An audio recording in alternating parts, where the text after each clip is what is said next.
Stand in the corner, Elena. Your miserable face ruins the energy of your brother's signing. My mother physically shoved me away from the boardroom table before I could even sit down. Just pour the water properly, she hissed. Servitude is all you are good at. Do not let your bad luck haunt this family's money. I did not scream. I did not argue. I just walked to the side station, picked up the water pitcher, and checked the watch hidden under my sleeve. 4 minutes. The mysterious investor they were all terrified of was arriving in 4 minutes, and they had no idea she was already standing in the room. From my vantage point in the corner, holding the condensation-slicked water pitcher, I had a perfect view of the family dynamic that had defined my entire life. To Arthur, my father, children were never people. We were economic units. We were lines on a ledger. My brother Julian was the asset. He was the high-risk, high-reward tech stock my father refused to sell, no matter how much value it lost. Growing up, the capital flowed in one direction. Private tutors when Julian failed math, a brand new sedan when he totaled his first car drunk, seed money for a restaurant concept that folded in 6 months because he did not want to work weekends. My father called these bridge loans. He called them investing in potential. He poured our family's stability into the black hole of Julian's ambition, convinced that one day the payout would cover the cost. And me? I was the liability. I was the safe, boring bond he regretted buying. When I got into college, he told me the liquidity was not there. I worked 3 jobs.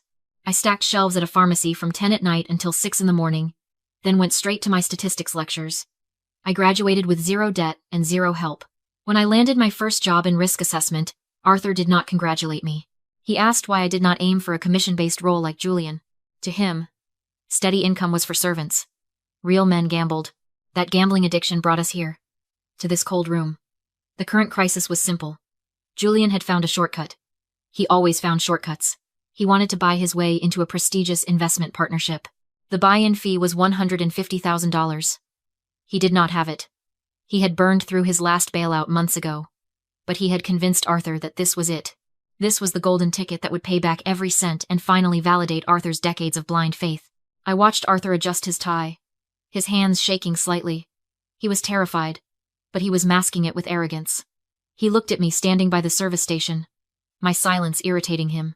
You should be taking notes, Elena, he muttered, not bothering to look me in the eye.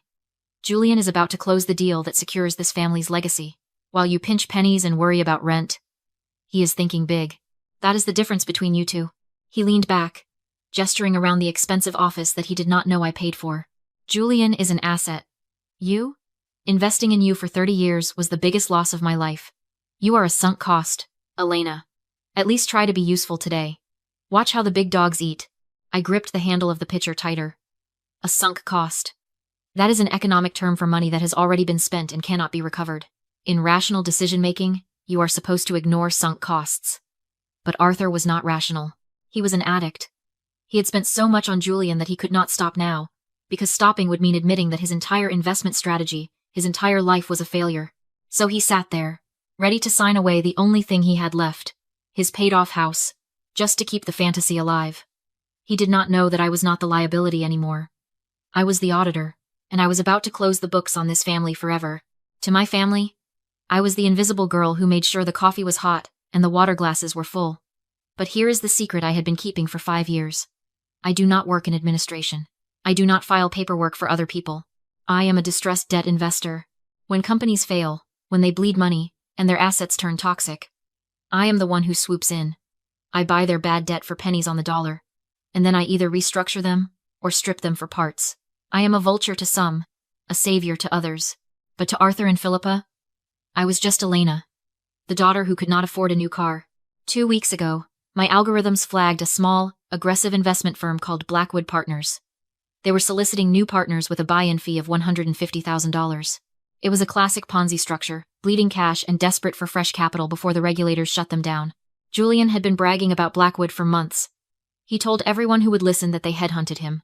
He said they recognized his genius. The truth was much simpler. They recognized a mark.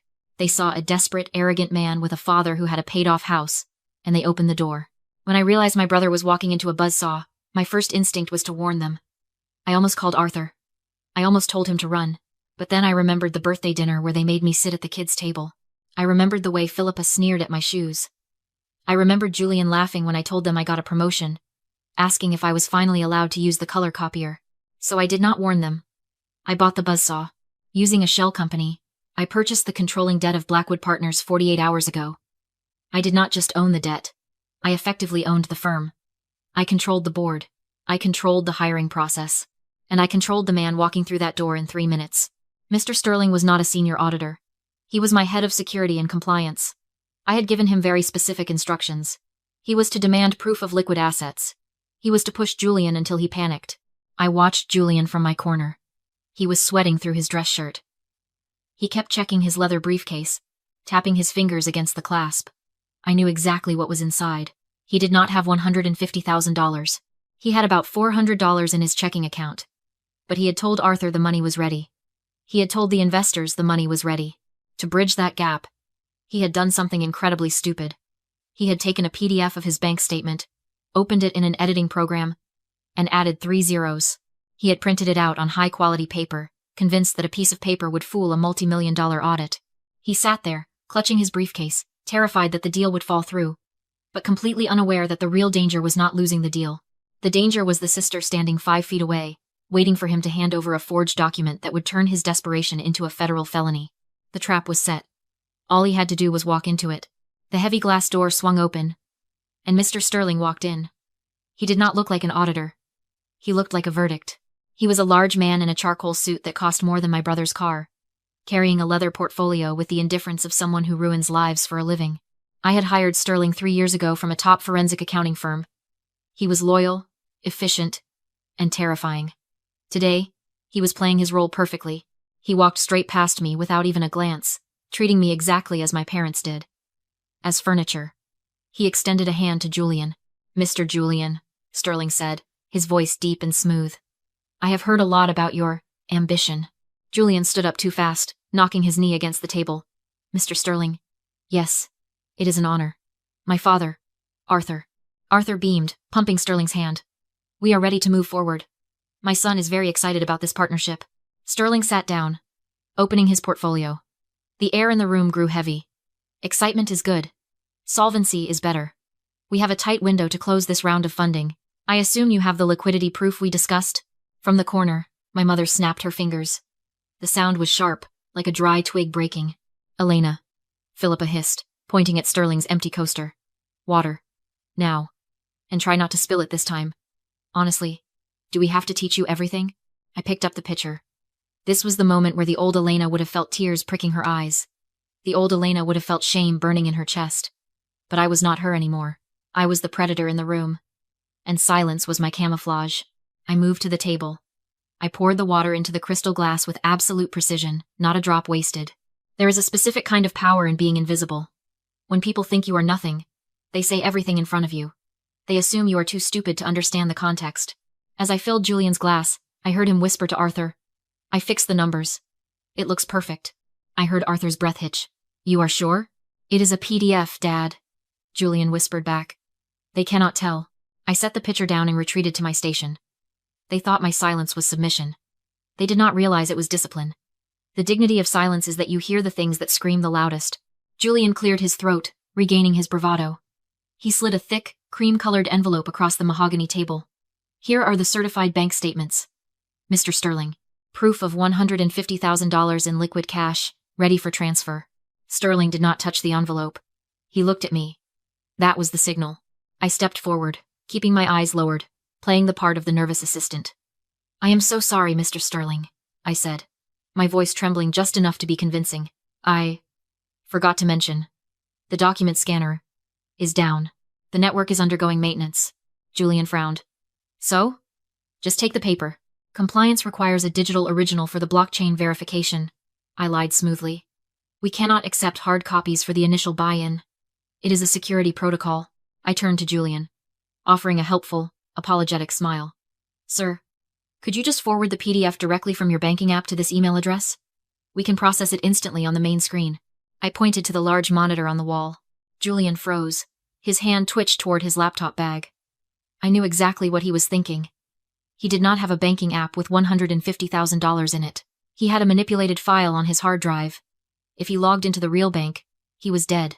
If he sent the file he made, he was safe, or so he thought. "Right now?" Julian asked, his voice tight. "Time is money, Mr. Julian," Sterling said, checking his Rolex. If we cannot verify funds in the next 10 minutes, I have another partner waiting in the lobby. Panic is a funny thing. It makes you irrational. Julian was so close to the prize, so desperate to be the big shot in front of our father, that he stopped thinking. He pulled out his laptop. He typed furiously, his eyes darting around the room. I watched him open his email client. I watched him attach the file named Capital 1. Statement.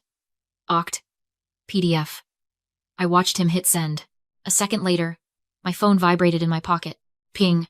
I looked down. There it was. The email. The attachment. The smoking gun. He had not just sent a lie.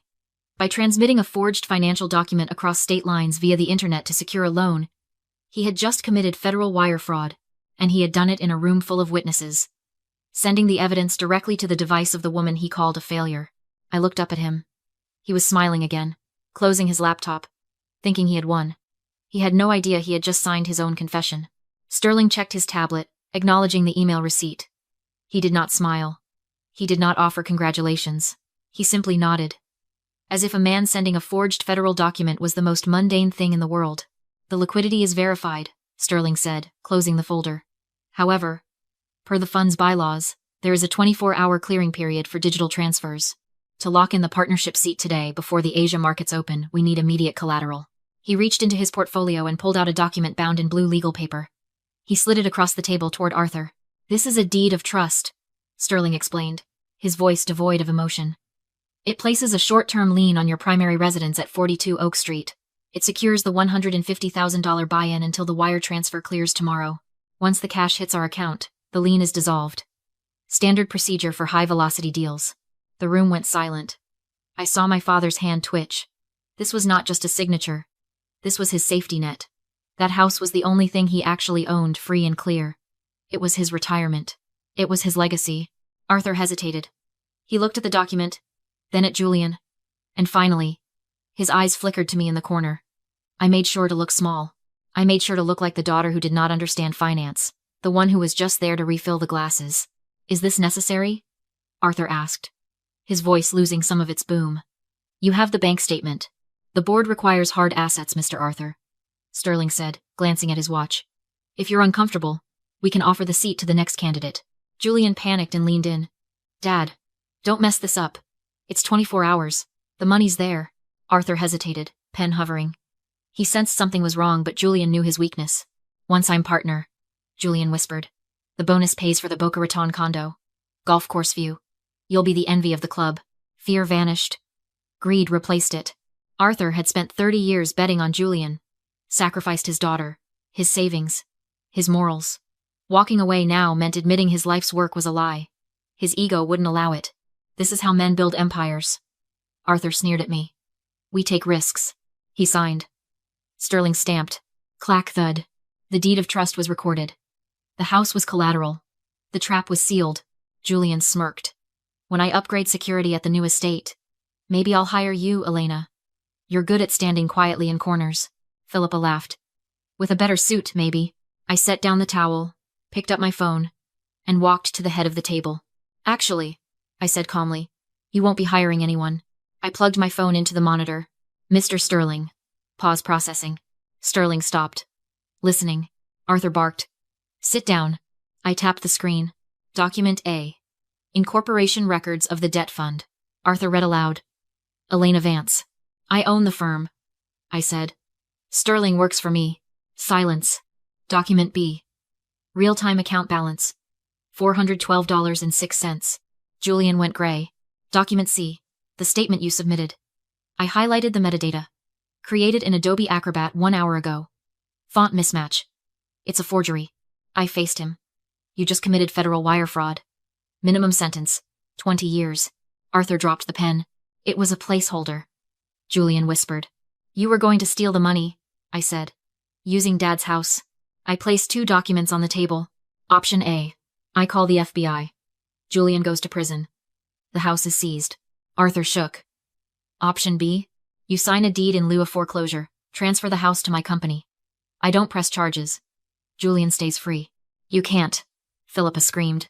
You already lost the house. I snapped. Choose who takes it. Arthur looked at Julian. Then at me. He finally understood who held power. Give me the pen, he signed. I slipped the deed into my portfolio. Congratulations, Mom. Bad luck is now your landlord. I turned to Sterling. Wait in the car. If I don't come out in 5 minutes, send everything to the district attorney. He nodded and left. I looked at Arthur. You can stay. I'll cover taxes and maintenance. Hope flickered, but Julian leaves. Today. My condo's foreclosing. Julian cried. Not my problem. You're a liability. I walked out into the sunlight as my parents turned on their golden child. I didn't look back.